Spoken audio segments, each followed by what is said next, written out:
Bismillahirrahmanirrahim. Assalamualaikum warahmatullahi wabarakatuh. Alhamdulillahilladzi anzala sakinata fi qulubil mu'minin liyazdadu imana ma'a imanihim. Asyhadu an la ilaha illallah wa asyhadu anna Muhammadan abduhu wa rasuluhu la nabiyya ba'da.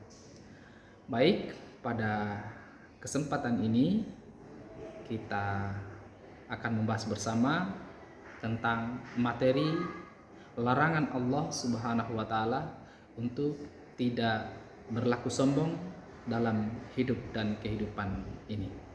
Allah Subhanahu wa taala berbicara tentang kesombongan ini disampaikan dalam Al-Qur'an, wala tusa'ir khaddaka lin-nasi wala tamsi fil ardi maraha innallaha la yuhibbu kulla mukhtalin fakhur. Dan janganlah engkau berjalan di muka bumi ini dengan memalingkan wajahmu karena sombong kepada manusia. Allah Subhanahu wa taala tidak menyukai kepada orang-orang yang sombong dan orang-orang yang suka membanggakan diri. Pada kesempatan ini, materi tentang kesombongan kita akan memulai di surat Al-Baqarah ayat 30 ketika Allah Subhanahu wa taala merencanakan untuk menciptakan Adam alaihissalam manusia. Wa idz qala rabbuka lil malaikati inni ja'ilun fil ardi khalifah qalu ataj'alu fiha may yufsidu fiha wa yasfiku dima wa nahnu nusabbihu bihamdika wa nuqaddisu lak qala inni a'lamu ma la ta'lamun.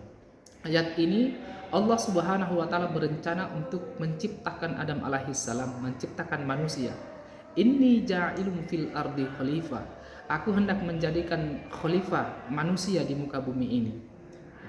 Lalu ternyata dalam penyampaian Allah kepada para malaikatnya yang di dalamnya ada iblis saat itu yang menjadi ketua dan penasehatnya para malaikat itu mengatakan kepada Allah, qalu ataj'alu fiha may yufsidu fiha wa yasfiku dima.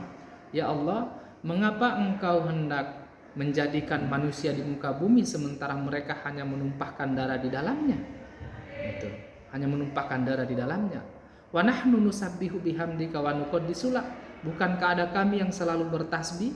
Bukankah ada kami yang selalu memujimu ya Allah? Kenapa mau menciptakan makhluk itu? Maka Allah Subhanahu wa taala melanjutkan, qala inni a'lamu ma la ta'lamun. Sesungguhnya aku lebih tahu daripada yang engkau ketahui. Ketika Allah Subhanahu wa taala melanjutkan rencananya untuk menciptakan Adam alaihissalam itu, lalu Allah Subhanahu wa taala menciptakan manusia Adam alaihissalam lalu menyampaikan kepada seluruh malaikat untuk sujud. Ketika seluruh malaikat sujud kepada Adam, ada satu makhluk yang tidak mau sujud kepada Adam. Justru dia mengatakan kepada Allah, "Ya Allah, saya tidak mau sujud kepada Adam. Saya lebih mulia. Saya diciptakan dari api, Adam diciptakan dari tanah. Saya tidak mau sujud." Maka saat itu karena iblis ini muncul titik kesombongan di dalam dirinya, maka Allah Subhanahu wa taala murka mengeluarkan dia dari surga. Ribuan tahun beribadah kepada Allah, dikeluarkan dari surganya Allah Subhanahu wa taala satu kesalahannya. Apa itu? Sombong.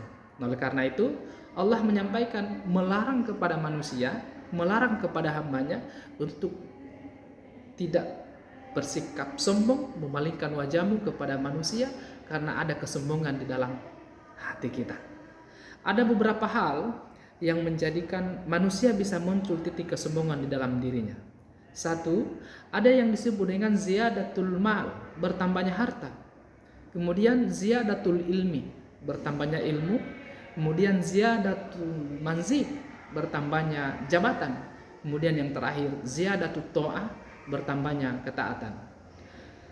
Pada kesempatan ini kita akan membahas tentang 4 hal yang memunculkan titik kesombongan dalam diri manusia.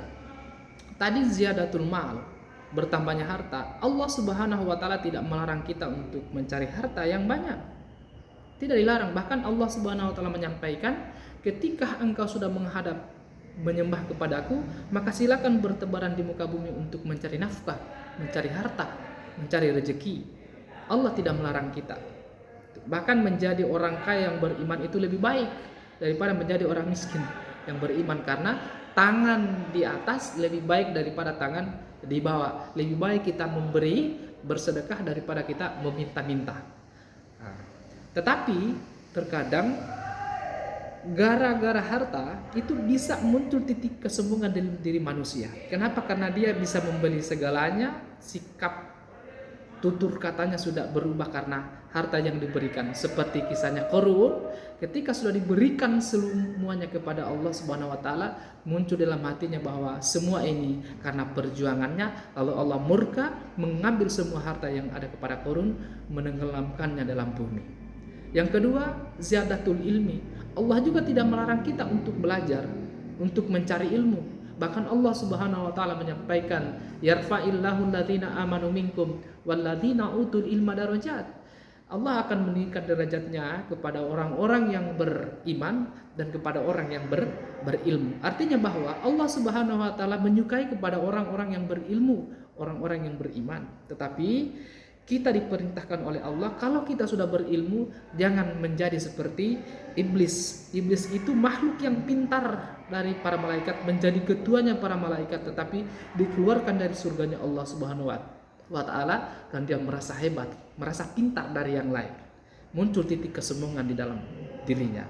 Yang ketiga, ziyadatul manzib, bertambahnya pangkat, bertambahnya jabatan. Allah Subhanahu wa taala juga tidak melarang kita untuk mencari jabatan. Allah juga tidak melarang kita untuk menjadi pemimpin. Tetapi jangan sampai ketika kita diberikan amanah oleh Allah menjadi pemimpin, jabatan sudah tinggi, tutur kata, sikap kita kepada sesama manusia sudah berubah, tidak seperti biasanya. Yang terakhir ada ziyadatut ta'ah. Ziyadatut ta'ah ini yang paling berbahaya.